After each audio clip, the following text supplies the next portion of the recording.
My mother didn't even try to soften it. "Maybe if you were more like your sister," she said, glowing, while everyone clapped for Chloe's brand new attorney job. Their laughter rolled across the table, warm and easy, like I was the joke they'd all agreed on years ago. Dad nodded. Mark added some comment about real careers, and every pair of eyes slid past me as if I wasn't part of the family sitting right there. I held my smile, the kind you wear when you're bleeding on the inside. But while they celebrated Chloe's perfect path, the TV in the corner flipped to a breaking segment, the annual Forbes Billionaires List. Before I tell you what happened next, tell me where you're listening from. And if you've ever worked so hard that silence became your answer, not to prove anything to anyone, but because the truth speaks louder than you ever could, I want to know you're here with me. I grew up in a house where success wasn't just expected, it was scripted. My parents, Richard and Linda, believed life had a single correct blueprint. College, respectable; major, respectable; job, respectable; spouse. Chloe followed it like she was born holding the instruction manual. I didn't. And that alone made me an anomaly they didn't quite know what to do with. When we were kids, Chloe's report cards went on the fridge.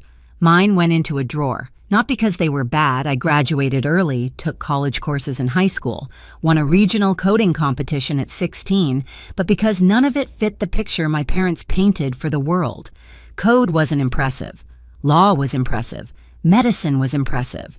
Anything involving a suit and a nameplate on an office door was impressive.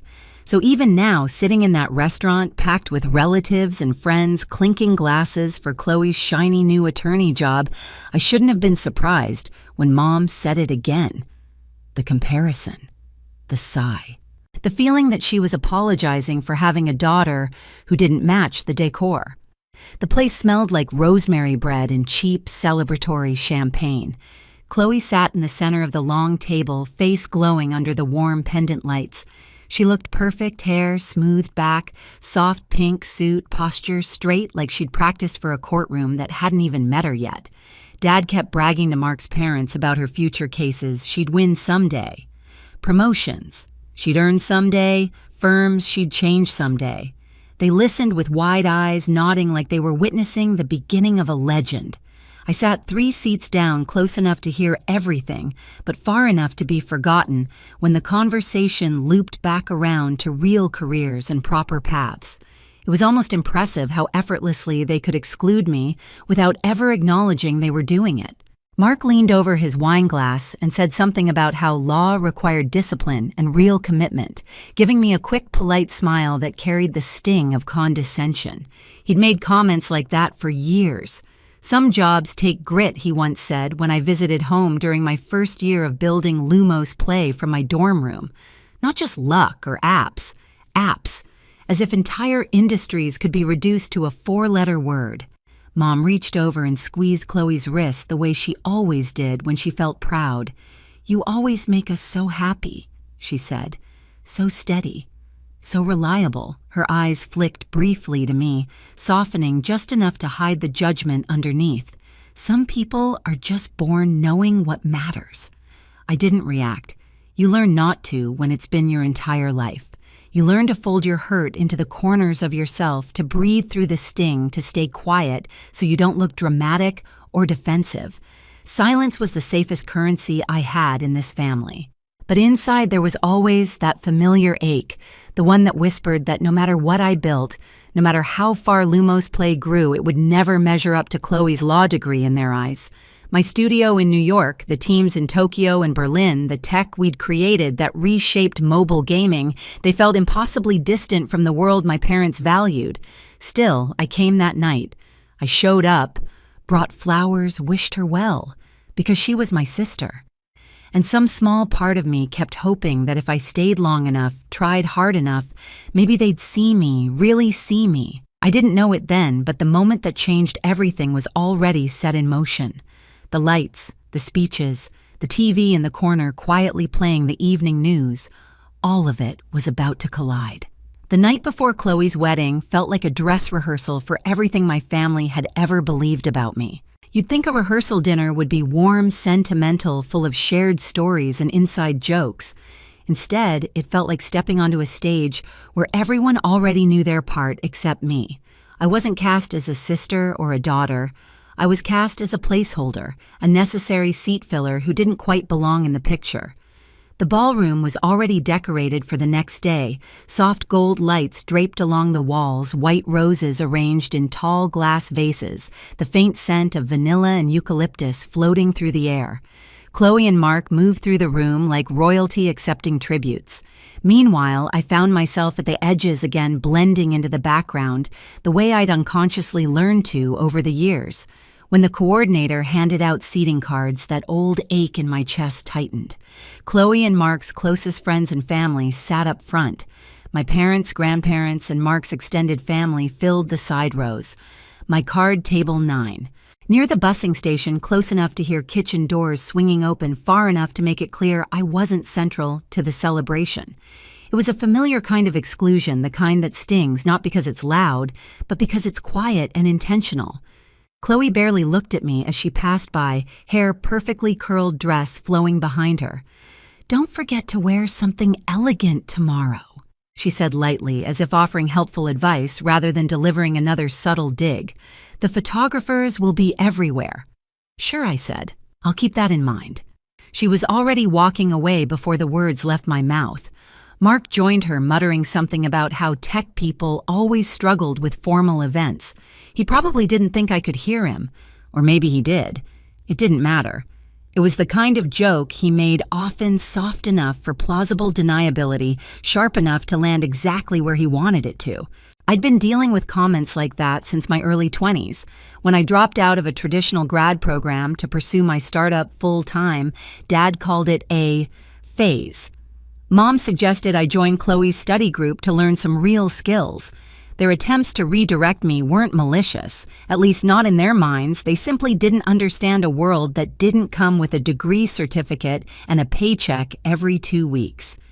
Even when Lumos Play launched our first game and hit 1 million daily active users, Mom's response had been, "That's nice, honey.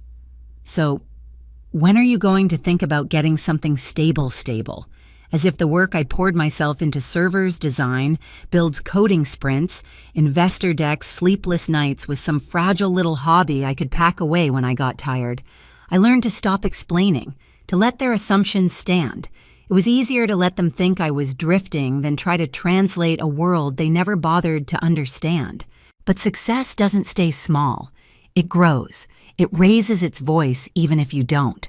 When our AI-driven engine caught the attention of major investors, when we expanded to multiple countries, when our valuations soared, I kept it quiet around them.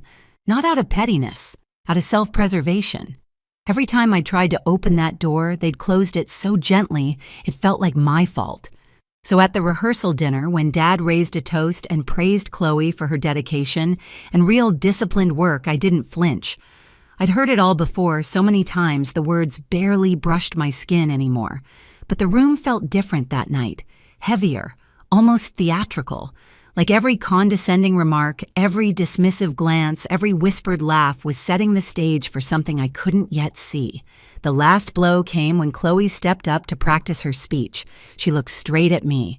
"And thank you to everyone who supported real ambition," she said, smiling like honey over ice.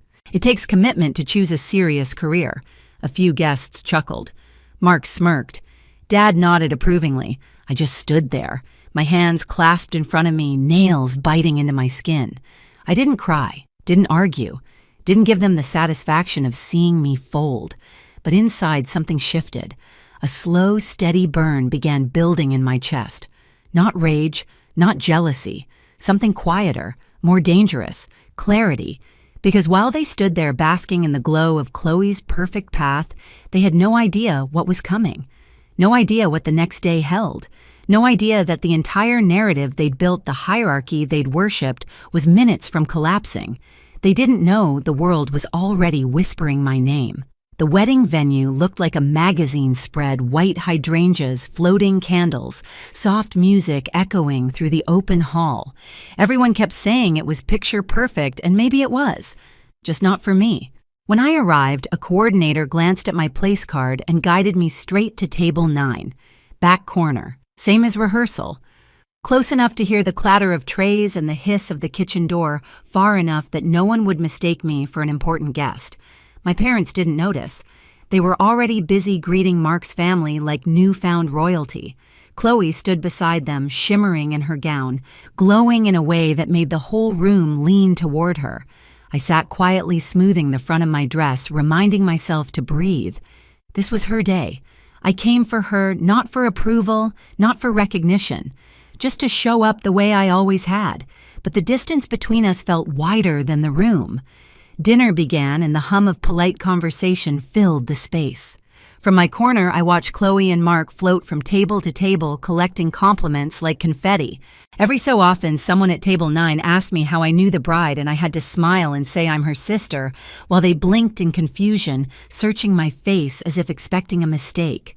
Then the lights dimmed and the microphone crackled. Chloe stepped forward for her first toast. She looked breathtaking, composed, confident, luminous. The kind of daughter parents brag about without running out of breath. "Thank you all for being here," she began. "This year has been incredible. New job, new chapter, new beginnings." She paused, soaking in the applause.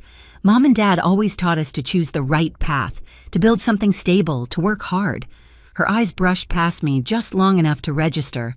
I'm grateful I listened. A ripple of amusement drifted across the room. Soft chuckles, knowing smiles, the kind that sting more because they pretend not to. Mark took the mic next. "Chloe is the most committed person I know," he said. "Real dedication, real work ethic." He smiled at the crowd, then at my parents. Not everyone chooses a serious career, but she did. People laughed openly this time. My mother dabbed her eyes. Dad nodded, pride written all over him like the moment validated years of parenting choices. Their daughter, the attorney. Their prize. Then Dad stepped up. "Chloe has always understood the value of effort," he said. "She's steady, focused. She knows what real success looks like." He didn't say my name, but he didn't have to. Every head instinctively turned toward table 9. A hot, familiar wave pressed against my chest. I sat perfectly still, hands folded, face neutral. Silence was the only armor I had. Somewhere between the speeches and dessert, my phone buzzed. I slid it under the table, Ava Chen. Ranking drops in 20. My pulse thudded once hard.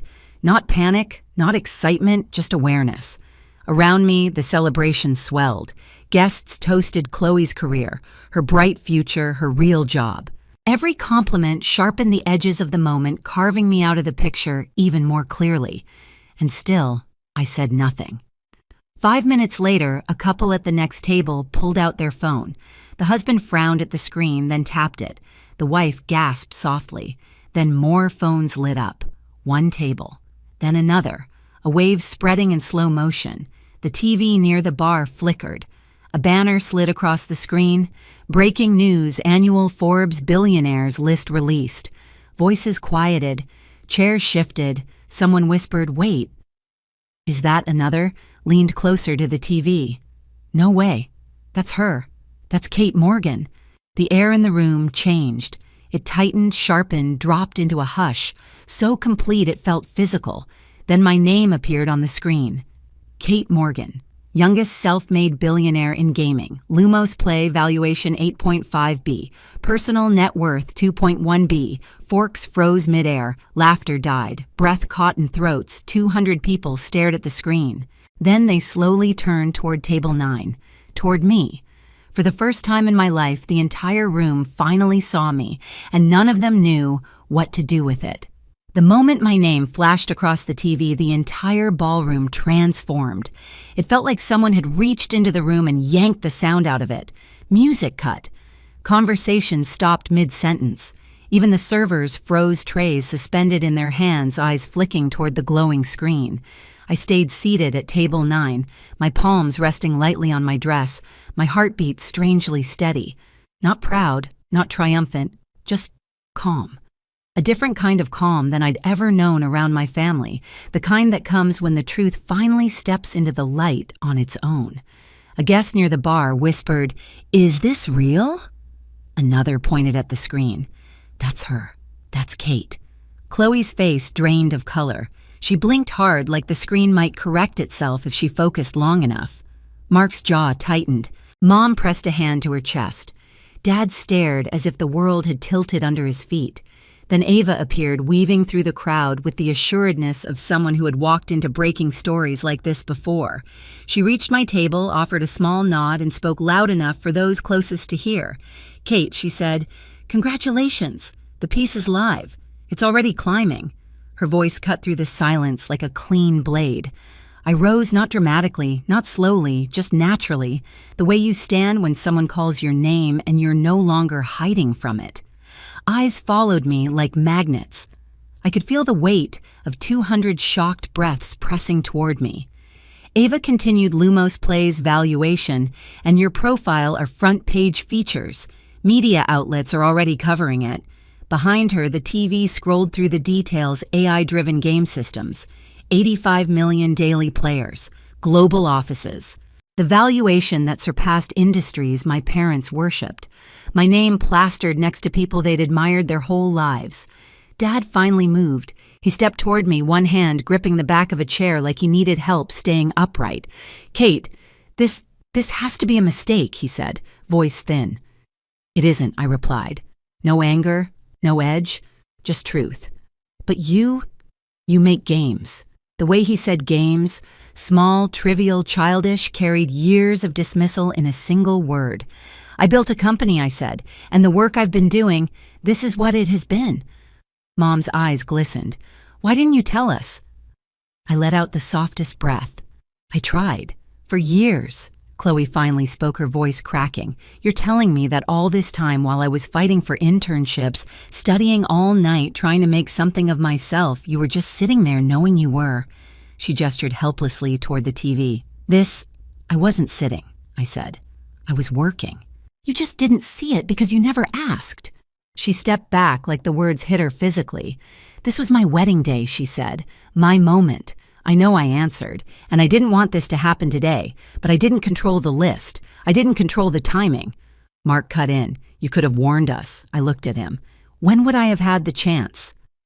"Before or after the jokes about real jobs?" His face hardened. He looked away first. Around us, guests whispered, not the mocking whispers from earlier, but the kind that tasted like awe and regret. A few people tried to smile at me, as if patching over the last hour with sudden friendliness. One woman clutched her daughter's hand, murmuring about internships. A cousin who hadn't spoken to me since high school mouthed congratulations like we'd been close all along. I felt none of it. Ava leaned in. "Reporters want a statement, and CNBC wants you tomorrow morning." "I'll be ready," I said. Dad ran a hand down his face. "Kate, I don't understand how we missed this." I met his eyes. "Because you didn't look." That was when Chloe's composure finally cracked. She stepped down from the head table, her dress sweeping the floor, and stood directly in front of me. "You let me think you were failing," she whispered. "All these years. You let me carry everything alone. I didn't let you think anything." I replied, "You just believed what made sense to you." Her lip trembled. "I didn't know." "No," I said quietly. "You didn't want to." She inhaled sharply, pain flickering across her features. Not anger anymore, something more complicated. Shame, maybe. Fear, loss, the beginning of an understanding she didn't want to face. Then Mom approached. "Kate," she said softly, "please, talk to us. We didn't know. We thought—" Her voice broke. "We thought you needed guidance." Guidance. The word left me before I could soften it. All I ever needed was respect. Silence stretched between us. I could feel the whole room holding its breath, watching the family who had spent their lives preaching about success realize they'd overlooked their own daughter's empire. A waiter passed by with a tray, hesitated as if unsure whether to serve champagne to a room in mourning or celebration. The band quietly lowered their instruments. Even the children in the back stopped moving, sensing the tension in the air. Finally, I straightened my shoulders. "I'm leaving," I said. "This moment isn't mine. It's still Chloe's day, and I won't take it." Chloe flinched, not because she wanted me to stay, but because she knew what my absence meant now. There was no more hierarchy to hide behind, no more comparisons that worked in her favor. I turned toward the exit. My steps felt steady grounded, like I was finally walking in my own story instead of theirs. Ava followed me out, holding the door as 200 stunned guests watched in silence. And just before it closed, I heard someone whisper the words I'd waited my entire life to hear. We were wrong about her. The morning after the wedding felt unreal quiet, in a way my life rarely was. My phone buzzed nonstop messages from cousins I hadn't heard from in years, classmates wanting to reconnect distant relatives, suddenly proud to share my last name. I didn't answer any of them. What stayed with me was the voicemail from Mom. Her voice was small, almost trembling. "Kate, we saw everything. Your father and I, there's no excuse. We want to talk. Please." That afternoon, I sat under the studio lights at CNBC answering questions about Lumos play, about leadership, about building something from nothing. When the anchor asked about family, I chose honesty, without bitterness. "Sometimes the people closest to you don't see you until the world does," I said. "But success doesn't erase the hurt. It just teaches you what you'll accept moving forward." After the segment aired, Mom called again. "We want to understand you this time," she said. "For real." I looked out at the skyline from my penthouse, the life I built without their applause, and finally said, "I'll come tonight." But things only move forward if respect does too. For the first time in years, she agreed without hesitation. That evening, I walked into my parents' home with a steadiness I didn't recognize in myself. Not anger, not triumph, just clarity. We talked for hours about the years they dismissed my work, the walls we built, the space I needed to breathe. They apologized without deflecting, and for the first time, I let myself believe they meant it. Maybe we wouldn't fix everything overnight, but the foundation finally felt real. And if you've ever fought to be seen, truly seen, you're not alone. Tell me your story in the comments and hit subscribe so you never miss the next one.